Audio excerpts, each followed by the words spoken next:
Next point is necessity of legislative act. Next point is the necessity of legislative act. First point is the improve industrial relations, that is employee to employee relations.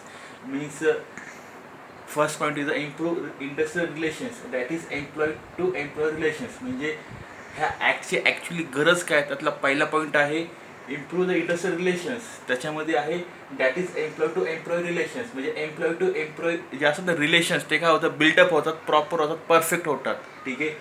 Second point is the paying fair wages to workers. म्हणजे वर्करला म्हणजेच कोणाला एम्प्लॉईला proper salary, proper payment भेटतं. ठीक आहे. Third point is the minimise unrest among workers.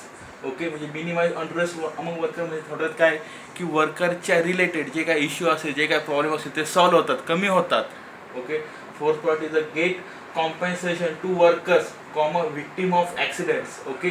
म्हणजे वर्करला भरपाई भेटते, वर्करला कॉम्पेन्सेशन भेटतं. पण कधी भेटतं, म्हणजे एखादा ॲक्सिडेंट्स वगैरे झाला असेल, काही मोठा क्रिटिकल इश्यू झाला असेल कंपनीमध्ये, म्हणजेच कुठं ऑर्गनायझेशन्समध्ये, in that case worker get proper compensations. Okay. Next point is reduce conflicts, strike etcetera. कंपनीमध्ये जे काय स्ट्राईक्स वगैरे होतात, जे काय कॉम्प्लिकेटेड इश्यूज होतात, कॉन्फ्लिक्ट्स होतात, ते काय होतात, रिड्यूस होतात. ओके.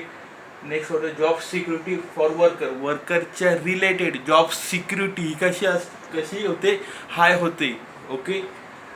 नेक्स्ट होतं promote environmental conditions in the industries. Okay. एन्व्हायरमेंटच्या रिलेटेड जी काय असे प्रॉपर कंडिशन, ती काय होते, इम्प्रूव्ह होते, परफेक्ट होते, प्रॉपर होते. नेक्स्ट होतं fixing hours of work rest process etcetera.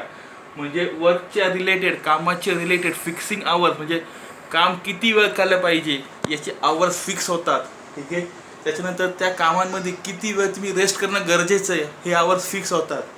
आणि त्या कामामध्ये किती वेळ तुम्ही ब्रेक घेणं गरजेचं आहे, किती वेळ तुम्ही स्टॉप राहणं गरजेचं आहे, ते अवर फिक्स होतात. Okay. That is exactly 8 points regarding the necessity of legislative act. These points is very important. Okay. Now next one is the important definitions. Important definition. In that important definitions, first point is the factory. What about exactly factory? Factory means what? Factory related, there is a number of alternative words. First word is the factory oblique company oblique organization. Okay. This is exactly same words. Okay. Now factory means what exactly? Factory is nothing but a particular place. In that place number of persons are come together and do the some work. That is exactly a factory. Factory म्हणजे काय, अशी एक जागा असते, त्या जागेमध्ये number of persons एकत्र येतात आणि जॉब करतात, काम करतात. ओके. त्या पर्टिक्युलर प्लेसला, त्या पर्टिक्युलर लोकेशनला काय बोलतात, फॅक्टरी बोलतात, किंवा कंपनी बोलतात, किंवा ऑर्गनायझेशन बोलतात. Okay. Next point is the manufacturing process. Know what is exactly manufacturing process? Manufacturing process means what exactly means कंपनीमध्ये किंवा ऑर्गनायझेशनमध्ये number of things, number of products हे क्रिएट केले जातात, वॉशिंग केले जातात, क्लिनिंग केले जातात, रिपेअरिंग केले जातात, फिनिशिंग केले जातात. Okay. That kind of a process is exactly a manufacturing process. म्हणजे एखादी गोष्ट असेल किंवा एखादा प्रोडक्ट असेल, ओके, ते प्रोडक्ट तयार करण्यासाठी जी असती process, that is exactly a manufacturing process. म्हणजे प्रोडक्ट क्रिएशन असेल, वॉशिंग असेल, रिपेअरिंग असेल, फिनिशिंग असेल, that kind of a situation is exactly a manufacturing process. Now next point is a worker. who is exactly worker in the company or organization? Those who particular person are doing a job or doing a work in the company, that kind of a person is exactly called as a worker. म्हणजे कंपनीमध्ये किंवा ऑर्गनायझेशनमध्ये जो job करतो, काम करतो, त्या particular पर्सनला काय बोलतात, वर्कर बोलतात किंवा एम्प्लॉई बोलतात. Fourth point is adult. Adult म्हणजे कोण असतं, असा पर्सन की ज्याचं एज, त्याचं वय 18 आहे किंवा 18पेक्षा जास्त आहे, म्हणजे ज्याचं वय 18 आहे किंवा 18पेक्षा जास्त आहे, that particular person is called as a adult. Okay. Now child. कोणाला चाइल्ड म्हणायचं, असा पर्सन की ज्याचं एज हे 15 आहे किंवा 15पेक्षा कमी आहे, that particular person is a child. Now next point is a power. What is exactly power regarding in the company और ऑर्गनायझेशन?